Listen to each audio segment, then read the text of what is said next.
Arrest చేసినా ఖచ్చితంగా కూడా చట్టంలో ఉండే లూప్ హోల్స్ తోటి మరొక వ్యక్తి వస్తాడు, మనిషి మారతాడు.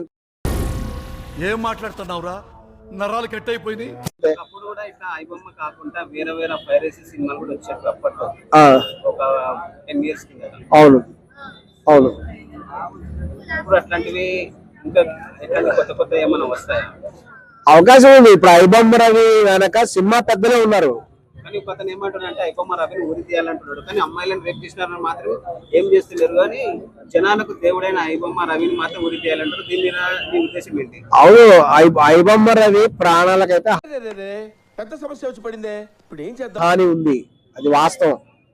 ఎందుకంటే ఐబొమ్మ రవి ద్వారా రవి బయటికి రావాలని జనాలు ఏమైనా ధర్నా చేసి అతన్ని దేవుడు లాగా అంటే ఒక ఫాలోవర్ లాగా అయిపోతారా జనాలు? అవును, జనాలు భక్తులు అయిపోయారు ఐబొమ్మ రవికి. చాలా మంది ఆటో వాళ్ళు కూడా ఐబొమ్మ రవి స్టిక్కర్స్ అంటించుకుంటున్నారు. చాలా మంది పబ్లిక్ ఐబొమ్మ రవి రాజకీయాల్లో రావాలి. ఇంక మాట్లాడితే ఐబొమ్మ రవికి మేము ఒక మంచి సూచన ఇస్తున్నాం. ఐబొమ్మ రవి గారు, మీరు రాజకీయాల్లో రండి, ఎలక్షన్ లో పోటీ చేయండి. ఐబొమ్మ రవి కనుక ఎలక్షన్ లో పోటీ చేస్తే ఖచ్చితంగా మెజారిటీతో గెలుస్తాడు.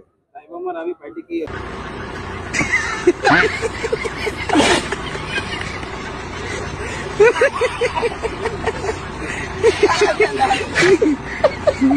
అవకాశాలు ఏమైనా ఉన్నాయా? అతను బయటకు వస్తే అతను చంపేస్తారు, అందుకనే పోలీసులు కాబట్టి